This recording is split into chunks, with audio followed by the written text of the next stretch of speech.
오늘 우리에게 주신 하나님의 말씀은 요한일서 1장 1절에서 4절까지입니다. 요한일서 1장 1절부터 4절까지 봉독하겠습니다. 하나님의 말씀에 경청하시길 바랍니다. 이 글은 생명의 말씀에 관한 것입니다.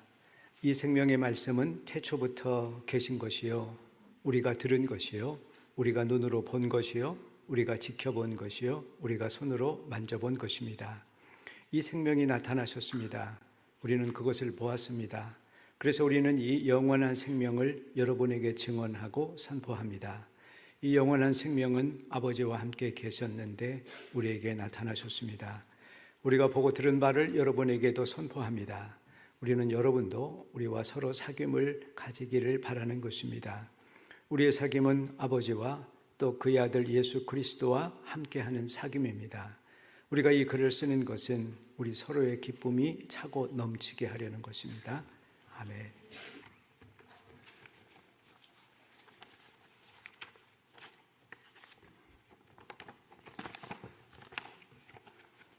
사랑은 무엇인가? 사랑은 밀려드는 그리움. 사랑은 그리움, 기다림, 설레임. 기다리며 그리워했고 설레이며 기다렸습니다. 사랑은 무엇인가? 밀려드는 그리움.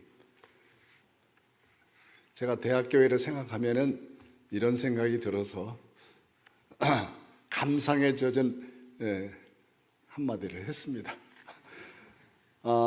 우선 이 46주년 대학교회의 창립을 맞이한 것을 축하드립니다. 개신교회 역사가 140년인데 한 46년, 3분의 1 정도 되네요. 격동기를 지나왔습니다. 우리 한국교회가 한 70년대부터 좀 성장을 많이 했고, 그러다가 이제 코로나를 전후로 해서 한 10년 정도 이렇게 침체되고 있는 그런 전체적인 상황인 것은 여러분 잘 아실 겁니다. 46년 세월이 지났으니까 뭐 강산이 한 5번쯤 바뀔 그런 세월인데, 그동안 추억도 많았고 또 이룬 일도 있고 감사한 일도 많습니다. 여기에 창립 때부터 이렇게 대학교에 쭉 출석하시고 오래된 교우들도 많이 계시는데, 앞으로 다음 세대와 더불어서 더욱더 교회가 발전하기를 바라고 또 축원합니다. 우리 조 목사님이 아까 말씀하셨지만 그 말씀을 하셨기 때문에 제가 또 이 말씀을 안 드릴 수가 없습니다. 전화를 받았는데 주제를 주시는데 부담이 됐어요. 전 부담되는 걸 요새 좀 싫어하는 때 아닙니까? 그래서 그러기도 하고, 또 사실 제가 또 그 주제를 감당할 만한 능력도 못 되는지라 부담이 됐던 거죠. 그래서 아마 그 목사님의 그런 그 기대에는 제가 부응하지 못할 것 같습니다. 그래서 편하게 들어주셨으면 하는 그런 생각입니다. 대학교에 를 이제 생각해 보면은 젊은이들이 많은데, 우리 대학에 있는 젊은이들이 더 많이 참여할 수 있는 그런 교회가 되기를 바랍니다. 어떻게 하면은 우리 젊은이들에게 좀 호감이 가고 참여하고 싶은 그런 교회가 될 것인지 여러분도 다 고민하고 계실 줄 그렇게 압니다만은, 예배 형식에부터 시작해서 우리 참여할 수 있는 그런 길을 많이 열고는 있지만은 이 전체적인 한국 교회의 상황이 녹록지 않은 그런 이유가 있다고 생각을 합니다. 오늘은 제가 요한일서를 중심으로 하고 또 한국교회 상황을 함께 생각하면서 말씀을 드리고, 그것이 우리 대학교회를 포함한 우리 한국교회에 나아갈 그런 방향, 성찰에 조금이라도 도움이 되기를 바라는 마음입니다. 한국교회 또 한국 사회에서의 최대 화두가 분열 아니겠습니까? 여러 가지 문제들이 갈등과 또 양극화와 진영과 뭐 등등으로 인해서 이렇게 어려움을 많이 겪고 있습니다. 뭐 쉽게 해소될 것 같지 않은 그런 것 때문에 또 안타깝기도 하고 우울하기도 하고 스트레스를 받기도 하고 그렇습니다. 여러분 모두가 아마 마찬가지일 거라고 생각을 합니다. 나라가 하나가 되는 것도 어렵고 교회가 하나가 되는 것도 그렇게 쉽지 않아 보이기 때문에 좀 답답한 생각이 듭니다. 오늘 우리가 읽은 이 본문, 뭐 요한일서를 다 읽지는 않지만은 서문을 읽었는데 요한 공동체는 분열된 교회였습니다. 분열이 상당히 중요한 그 교회의 문제였습니다. 요한일서를 이제 두 부분으로 나눌 수가 있거든요. 1장 1절부터 3장 10절까지를 한 전반부로 하고, 또 3장 11절부터 5장 21절까지 뒷부분은 이제 후반부로 이렇게 볼 수가 있는데, 거기 이제 그 전반부와 후반부를 시작하는, 뭐 사실은 이제 이 전반부의 시작은 1장 5절에 나와 있긴 합니다만은 서문을 제외하고, 거기 보면은 앙겔리아라는 말이 나오거든요. 소식이라는 말인데, 이것이 내가 전하는 소식이다, 또 들은 소식이다, 이렇게 말하면서 소식이라는 말을 합니다. 이것이 이제 앙겔리아라고 합니다. 여러분, 앙겔리아란 말 처음 들어보셨나요? 뭐 비슷한 말은 들어보셨죠? 앙겔로스란 말 들어보셨을 겁니다. 앙겔로스는 천사란 말이고, 또 이제 이 앙겔리아란 말하고 같은 뜻의 말이 유앙겔리온이 있습니다. 유앙겔리온은 아시겠죠? 복음이라는, 기쁜 소식이라는 그런 뜻입니다. 그런데 이 앙겔리아라고 하는 말이 신약 성경에 두 번 나옵니다. 요한 1서에만 나옵니다.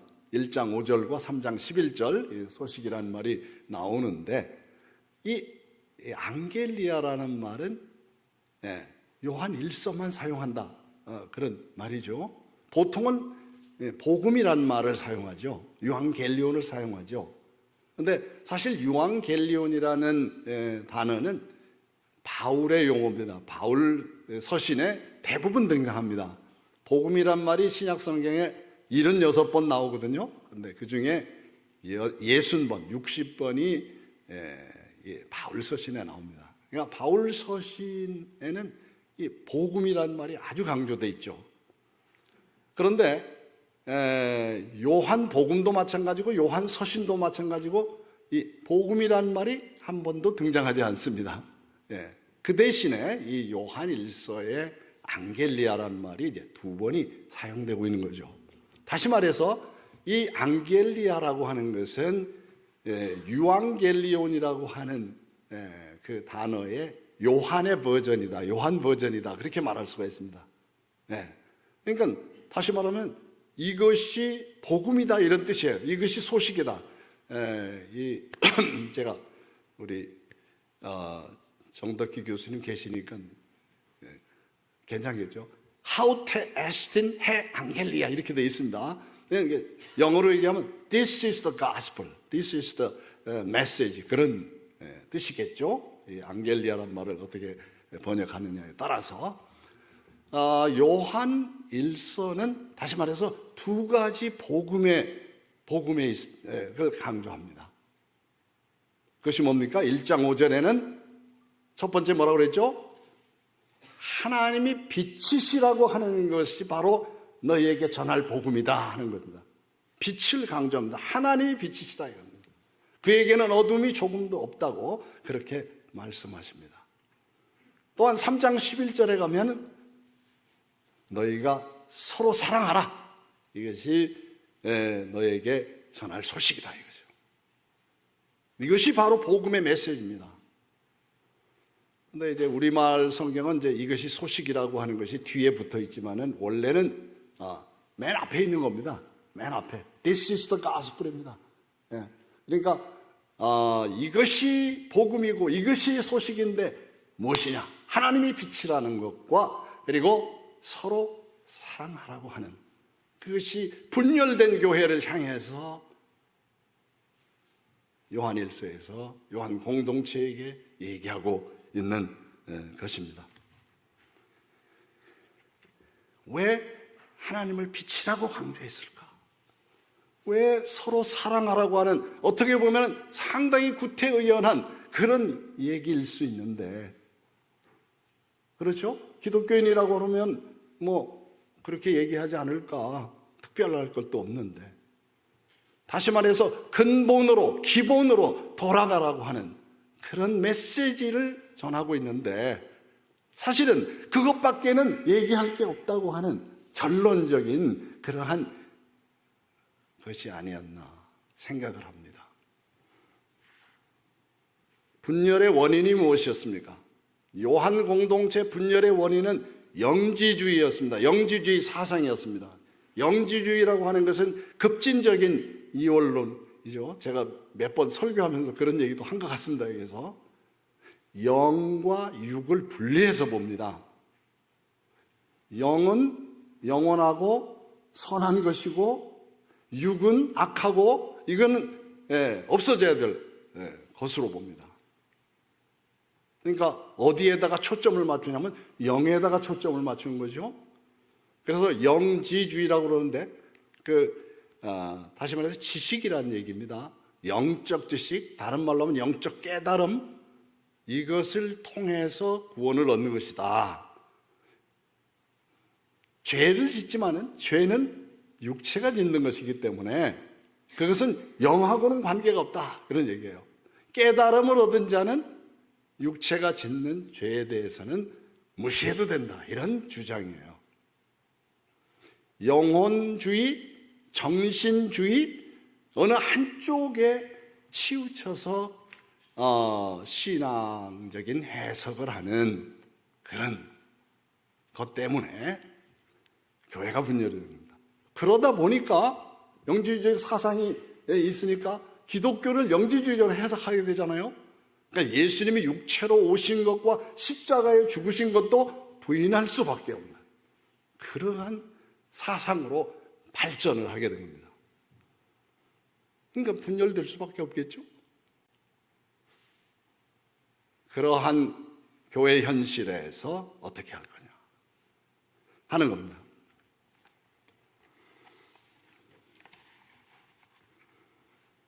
사실 현재 우리가 생각을 하면은 당시의 그리스도인들이 어떻게 그런 사상을 받아들였을까 좀 의아하게 우리가 생각하게 되지 않습니까? 그리스도인인데 예수를 믿는 사람들인데 어떻게 그런 식으로 생각했지? 우리가 참 받아들이기 쉽지가 않습니다만 아마도 그렇지 않나 싶어요. 육체라고 하는 육체를 가지고 있는 우리 인간은 육체 한계를 벗어날 수가 없지 않습니까? 육체 안에 어떻게 보면 갇혀 있죠. 육체의 한계를 우리는 벗어나기 힘듭니다. 그러다 보니까 이 구원이라고 하는 것이 이 세상에서 우리가 온전히 그것을 누릴 수 있는 것이라고 하면은 육체를 인정하고는 안 되는 겁니다. 그러니까 육체를 무시하는 거죠. 죄를 지었어도 오히려 죄가 없다라고 얘기합니다. 요한일서를 보면 우리는 죄가 없다, 죄를 짓지 않았다 이렇게 주장을 하는 거예요. 왜냐하면 그것을 인정하는 순간 현실적인 온전한 구원은 이루지 못한 것으로 그렇게 생각할 수밖에 없기 때문에 한편에 치우치는 이 통합적인 어떤 그러한 사고라든지 생각, 그것을 하지 못하는 거죠. 그런 분열된 교회의 모습을 보였습니다. 이제 우리 현실로 돌아와 보면 우리 기독교도 좀 비슷한 면이 있지 않나 이런 생각을 해보게 됩니다. 네, 이 전체를 바라보지 못하고 부분을 강조하고 너무 한쪽을 지나치게 강조하다 보니까 다른 한쪽은 소홀히 되거나 무시되거나 부정되는 이러한 현실을 우리가 맞이하고 있지 않나 이런 생각을 합니다. 뭐 극우 기독교라 이런 이름을 붙이고 있지만은 교회 전반적인 차원에서 이 교회가 어떤 분열의 중심에 지금 있는 이런 현상이 현재 우리가 목도하고 있는 것입니다. 주장을 펼치고 그것을 관철하기 위해서 힘으로 밀어붙이고 욕을 하고 폭력을 행사해서라도 사태를 장악하고자 하는 그러한 사람들이 있습니다. 뭐 혐오주의, 음모론 이런 것도 불사하죠.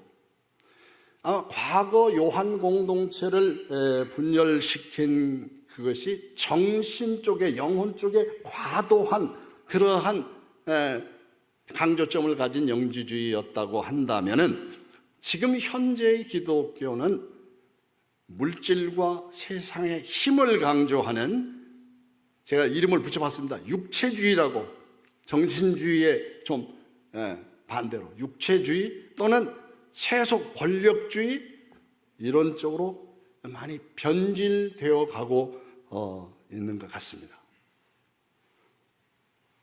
물론 바람직하다고 생각하지는 않지만 그것이 현실입니다. 자, 요한의 공동체, 다시 요한 공동체로 돌아갑니다. 요한 공동체가 이에 대해서, 자기들의 분열의 현실에 대해서 내리는 처방은 바로 제가 조금 전에 말씀드린 것처럼 근본으로 돌아가는 것이었습니다. 하나님을 빛이라고 그렇게 선언하면서 어둠을 물리치라고 그렇게 말합니다. 빛 대신 하나님 앞에 서라 그렇게 말합니다. 죄를 짓는 것은 우리가 피할 수 없는 거죠. 그런데 그것을 부정하지 마라. 인정하고 하나님 앞에 자백하라고. 그러면 용서받는 것인데 왜 죄가 없다고까지 주장을 하느냐, 이런 얘기죠. 우리의 경험적 현실과는 반대되는 그러한 이야기를 서슴지 않았습니다. 이런 어처구니 없고 또는 담대한 주장, 이것이야말로 교회를 분열시킨 결과가 되었습니다.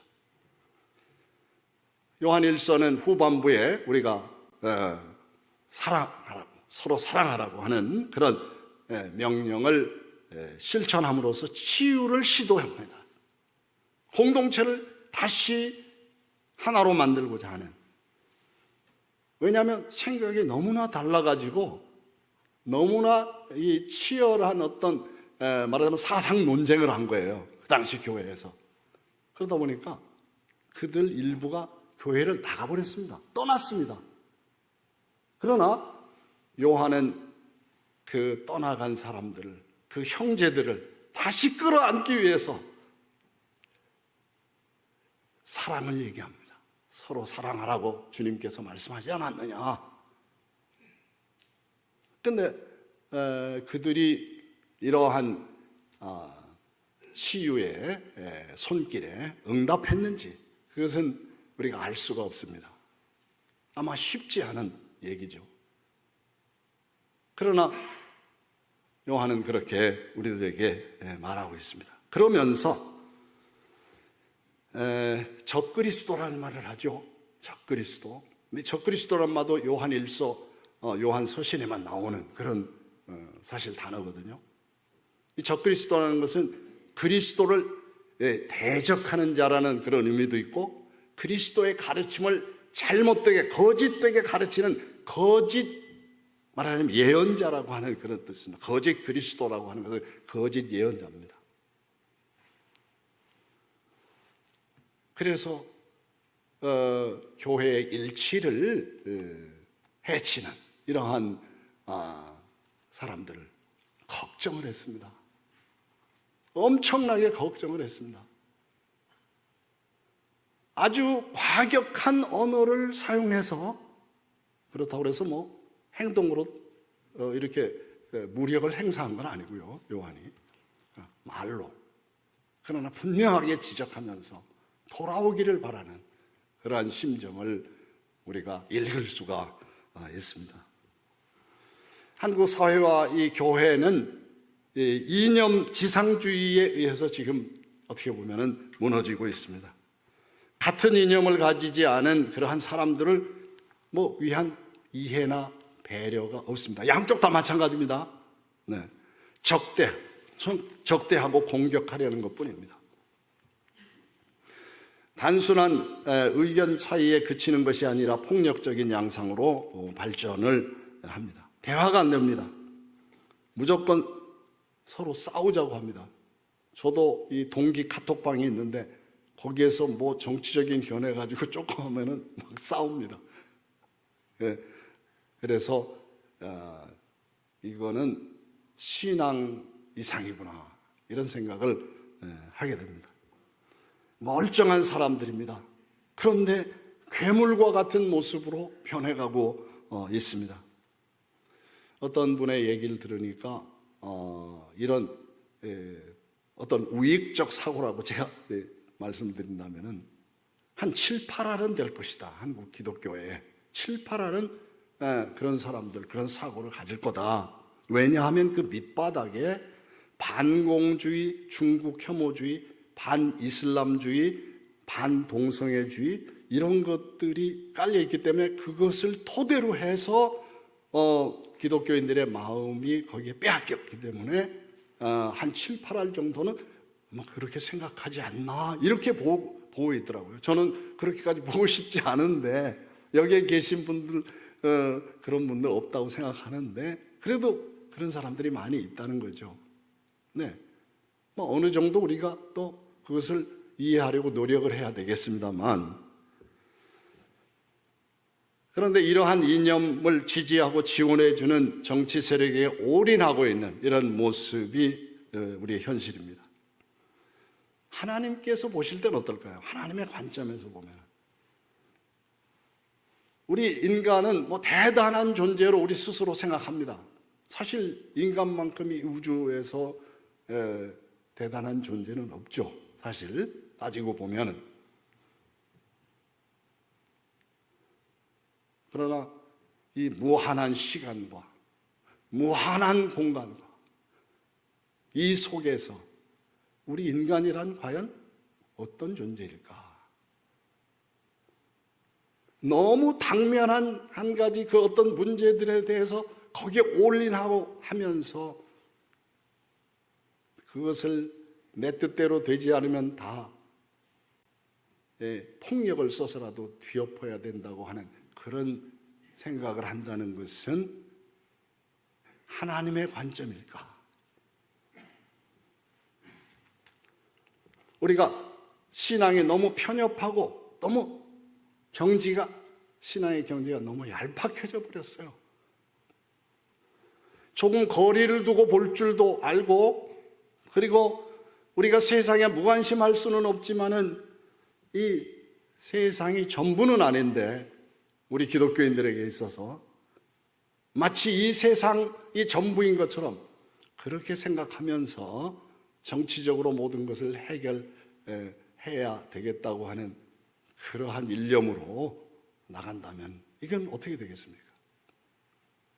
복음서를 보면은 예수님은 십자가에 달리시러 예루살렘에 올라가십니다. 예루살렘의 마지막에 가셨습니다. 공생의 말기입니다. 종교 지도자들, 유대교 지도자들과 많은 논쟁을 벌이는 얘기가 나옵니다. 잘 아시잖아요? 거기에는 사두개인들이 주도가 돼서 부활 논쟁이 일어나고, 바리새인들이 주도가 돼서 계명 논쟁, 뭐가 제일 큰 계명이냐? 계명 가지고 또 논쟁을 하고. 그리고 바리새인과 헤롯 당원들이 보내가지고 결국 마지막에 나오는 논쟁은 세금 논쟁이 나오죠. 세금을 바쳐야 되느냐 말아야 되느냐 하는 그런 얘기입니다. 시대마다 어떤 그러한 중요한 이슈가 있겠죠. 그 당시 유대 사회에서 최대의 이슈는 바로 로마 제국에 세금을 내야 되냐 말아야 되냐. 이거 가지고 이게 참된 신앙을 가졌느냐 안 가졌느냐. 이거를 판가름하는 그런 기준으로 삼았습니다. 예수님에게 와서 묻는 거죠. 세금을 내야 됩니까 말아야 됩니까? 내지 말라고 하면은 어떻게 됩니까? 이거는 로마 제국에 대항하는 것이 되겠죠. 네. 그래서 정치적인 처벌을 피하기 어렵습니다. 내라고 하면 어떻게 되겠습니까? 그러면 바로 이 유대 사회를 그 당시에 극렬하게 말하자면 저항하고 있었던 그 민족주의적인 성향을 가진 바로 셀롯당, 열심당의 주장에 동조하는 것이 되겠죠. 굉장히 과격한 행동주의 이런 쪽에 힘을 실어주는 그러한 것이 되겠죠. 난처한 질문을 예수님께서 받으셨습니다. 정치적이고 종교적으로 어떻게 대답해도 이거는 걸리게 돼 있잖아요. 근데 예수님은 참 지혜로우셨습니다. 그렇죠? 우리가 잘 아는 것처럼 가이사의 것은 가이사에게, 하나님의 것은 하나님께 바쳐라. 그렇게 말씀을 하셨습니다. 알 듯 모를 듯 마치 피해 가신 것처럼 이렇게 됐습니다. 그러면 예수님이 타협하신 건가요? 소극적인 건가요? 나약한 건가요? 아니, 예수님은 그거보다 더 중요한 문제가 있기 때문에 그것 가지고 그 시비에 휘말려들고 싶지 않으셨던 거겠죠. 우리에게는 예수님의 지혜가 없습니까? 왜 우리에게는 예수님의 지혜가 없습니까? 기독교인들에게는 예수님을 따르는 우리에게는 왜 그런 지혜가 없습니까? 옛날 17세기 우리 안정환 장로님도 계시지만은 일본에서 성상을 짓밟고 지나가면은 내가 뭐냐면 박해를 면하게 해주겠다는 이제 그런 식으로 기독교를 박해를 했잖아요. 요새는 어떻게 하고 있죠? 중국 욕을 한번 해봐라. 북한 누구를 욕을 해봐라. 이런 식으로 해가지고 이거를 가르려고 합니다. 그것이 무슨 신앙의 리트머스 시험지도 아닌데 말이에요. 그렇게까지 편을 가릅니다. 종교와 정치의 관계는 묘한 것 같습니다. 11시 53분인데 제가 말이 좀 길어지는데 죄송합니다. 네. 종교도 힘이 필요하다고 생각을 하고 정치도 힘이 필요하다고 생각을 하는데 물론 정치나 종교에서 추구하는 힘은 다르죠. 달라야 되죠. 네, 그러겠다고 생각하는데 종교도 정치 세력하고 똑같은 힘을 추구하고 있습니다. 그러죠? 물리력을 사용하고 강제력을 사용하고 그렇게 합니다. 그런데 이런 현실을 보면서 참 걱정이 많이 됩니다. 저는 과격한 사람은 아닙니다. 네, 혹시 여기에서 오늘 설교할 때 마음에 안 맞는다 그렇게 생각하실지 모르는데 저 과격한 사람 아닙니다. 굉장히 부드럽습니다. 굉장히 아주 모든 것을 포용하려고 노력하는 사람이에요. 네. 근데 사실 우리가 정확하게 따지고 들어가다 보면은 정치권은 이 종교를 이용하고 있잖아요. 심지어는 뭐 우익 기독교만 이용하는 게 아니에요. 심지어는 사이비 이단도 이용합니다. 이용해요. 그걸 우리는 다 알고 있어요. 사실은 다 알고 있어요. 그런데 그것의 중요성을 우리는 그렇게 놓치고 있는 것은 아닌가 싶습니다. 기독교가 전부는 아니고요. 어떤 힘을 구사해서 뭔가 목소리를 내가지고 존재감을 드러내는 것에 좀 취해 있는 것 같아요. 그 맛을 좀 본 것 같아요. 그것을. 이제까지 기독교가 좀 이렇게 좀 사회에서 물론 영향력 있는 그러한 그런 집단이긴 하지만은 정치적인 것에 뭐 이렇게 목소리를 내거나 뭐 적극적으로 현실 참여를 하거나 그런 방식으로 해서 세상 사람들의 주목을 받거나 그러진 않았는데 이렇게 해보니까 사람들이 주목하고 힘 있는 사람들로 취급해주고 이런 것에 맛을 들였나 그런 생각이 들어요. 그래서 저는 요즘 드는 생각입니다. 과연 기독교 신앙이라고 하는 것이 우리를 변화시켰는가? 우리 사회를 변화시켰는가? 과연? 우리 기독교인들조차도 하나가 되지 못하고 있는 이러한 서로 불신하는 그런 지경에 처해 있는데 오늘 우리 기독교인들이 그 정도라고 한다면은 그런 일치에 이르지 못하는 그러한 집단이라고 한다면은 신앙이라고 하는 것이 무엇인가? 우리 사회에 그것은 어떤 의미가 있을까? 그런 생각이 듭니다.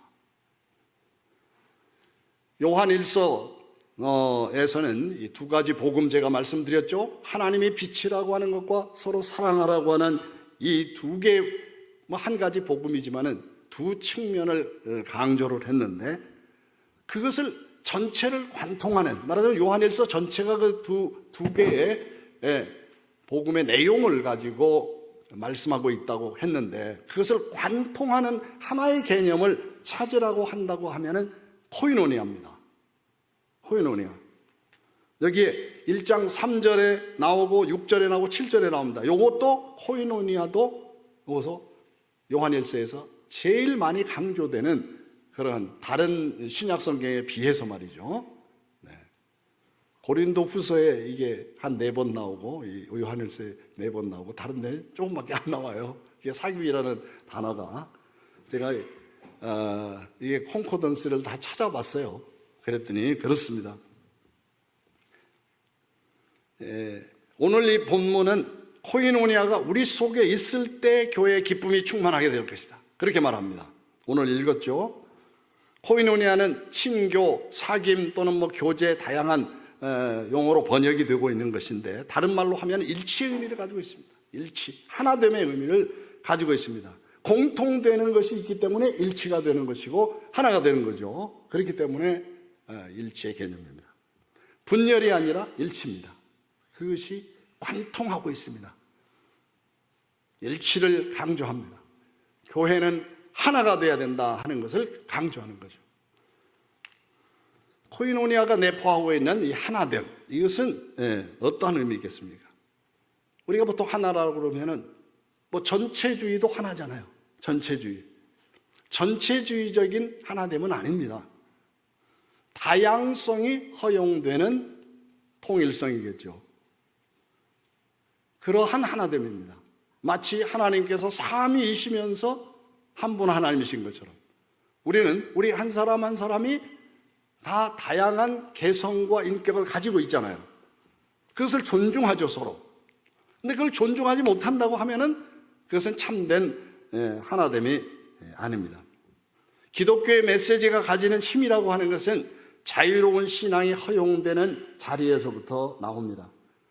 윽박지르듯이 진영의 이념을 강요하는 것이라고 하면 저는 그것이 기독교의 이름으로, 하나님의 이름으로 말해진다 하더라도 저는 받아들일 마음이 없습니다. 사양하고 싶습니다. 여러분도 아마 마찬가지일 거라고 생각합니다. 그리스도인은 품위가 있는 신앙을 가져야 합니다. 그렇잖아요? 인격적인 그러한 인격이 갖춰져야 되죠. 그리스도인이라면. 사람들은 보통 이념보다는 어떤 이데올로기보다는 태도에 더 많은 영향을 받는다고 합니다. 저 사람이 무엇을 생각하고 무엇을 주장하는지보다 그 사람이 태도가 어떠냐, 그 사람이 행동하는 방식이 어떠냐, 그것에 영향을 많이 받는다고 합니다. 그러니까 우리가 생각이 서로 달라도 그것을 대하는 태도라든지 그런 것은 우리가 신중할 필요가 있겠죠. 말하자면 인격적이어야 되고 서로 대화를 나눌 수 있는 그런 사람들이 돼야 되는데, 모범적인 그러한 모습을 보여야 되는데 그렇지 못하지 않습니까? 유다서를 보면은 미가엘이 마귀와 모세의 시체를 두고 다툰다는 얘기가 나옵니다. 거기 보면 비방을 안 했어요. 마귀한테 비방을 안 했어요. 미가엘이 마귀를 비방 안 했단 말이죠. 그때는 하나님께서 꾸짖으시기를 바란다, 이렇게 이제 성경에 나옵니다. 그거는 마귀를 존중해서 그러겠습니까? 아니죠. 하나님의 주권을 인정하는 그런 태도죠. 사도 바울은 데살로니가 교우들에게 하나님 앞에서 거룩함에 흠이 없게 해달라고 그렇게 기도했습니다. 피차 권면하고 서로 덕을 세우라고 했습니다. 에베소 교우들에게 이웃과 더불어 참된 것을 말하라 그랬습니다. 열매 없는 어둠의 일에 참여하지 말라고 했습니다. 말과 행실에 있어 신실함을 추구하라고 그렇게 말했습니다. 성경에 교만을 뭐라고 그랬습니까? 멸망의 선봉이라고 하지 않았습니까? 하나님의 친구인 모세조차도 무리바에서 지팡이로 바위를 쳐가지고 물을 낸 것 때문에 가나안 땅에 들어가지 못했습니다. 전체주의적인 하나됨을 추구하는 것이 평등주의를 극대화한 것이라면 개인적인 자유에 한계를 두지 않는 것을 방종주의를 극대화하는 것이라 볼 수가 있겠습니다. 성경은 방종주의도 역시 경계하고 있습니다. 우리에게 주어진 자유를 육체의 욕심을 이루는 데 사용하지 말라고 말씀합니다. 사도 바울은 십자가에 죽으시기까지 복종하신 그리스도를 본받아 빌립보 교인들에게 두렵고 떨림으로 구원을 이루어 가라고 그렇게 권면합니다. 사실 빌립보 교인들 중에 일부는 부활이 이미 일어났다고 그렇게 주장을 했습니다. 그렇기 때문에 자기들은 이미 모든 것을 다 이루었다라고 주장하면서 교만하게 행동했습니다. 바울은 어떻게 말했습니까? 내가 이미 얻었다 함도 아니요 온전히 이루었다 함도 아니라 오직 내가 그리스도 예수께 잡힌 바 된 그것을 잡으려고 달려간다. 얼마나 겸손한 고백입니까? 얼마나 품위가 있습니까? 우리는 어떻습니까? 이성적으로 잘 따져보고 건설적인 토론으로 합의를 이끌어낼 수 있습니까? 아니면 막무가내로 자기 목소리를 높이면서 의견이 다르다는 이유로 상대방을 적으로 돌리는데 급급합니까? 기독교 신앙은 정치적 선전물에 불과한 것입니까? 과연 예수님의 십자가의 죽음은 우리의 정치적인 이익을 위한 것이었습니까? 우리의 사귐과 친교는 그 정도로 얄팍한 것입니까? 우리는 지금 혼란스럽습니다. 예수 그리스도의 십자가로 계시된 하나님의 말씀을 모토로 해서 기독교의 진리를 가장 소중한 것으로 받아들여 평생을 살아온 우리 아닙니까? 그런데 우리 현실에 아무런 힘도 발휘하지 못하고 분열된 나라를 치유하는 그런 힘이 되지 못하고 있는 것을 생각하면서 너무나도 마음이 아픕니다. 치유는커녕 분열의 아이콘이 되고 있습니다. 교회는 무엇보다도 모름지기 코이노니아 공동체가 되어야 합니다. 하나가 되지 못하는 그런 공동체, 교회 공동체, 그것은 실제적으로 예수 그리스도의 몸인 교회가 될 수가 없습니다. 한국교회는 지금 위기를 맞이하고 있습니다. 한국교회는 보수적이지 못하다 하다못해서 우익으로 변질되고 있습니다. 우리는 과연 다음 세대에 우리의 신앙을 자랑스럽게 물려줄 수 있을까요? 젊은 세대들에게 희망을 줄 수 있을까요? 우리의 삶을 던질 만한 가치가 과연 기독교에 있습니까? 세상은 과연 우리를 통해서 변화될 수 있습니까? 만약 우리 안에 코이노니아가 회복될 수 있다면 그때만이 오로지 가능할 것입니다. 우리 한 사람 한 사람이 하나님과의 사귐을 회복하고 우리 공동체가 사귐을 풍성히 누릴 수 있다면 거기에서 우리의 변화는 시작될 수 있습니다. 교회가 그런 희망을 줄 수 있어야 되고 대학교회가 그러한 희망을 줄 수 있는 교회가 되어야 되겠습니다. 사실 이 정치적인 신념이라고 하는 것은 아까도 말씀드린 것처럼 신앙보다 어떻게 보면 더 견고합니다. 신앙만큼 견고합니다. 바꾸기 어렵습니다.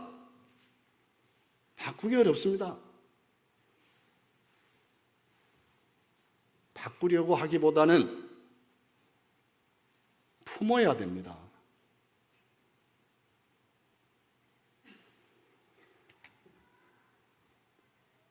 증오로 바꿀 수 없습니다.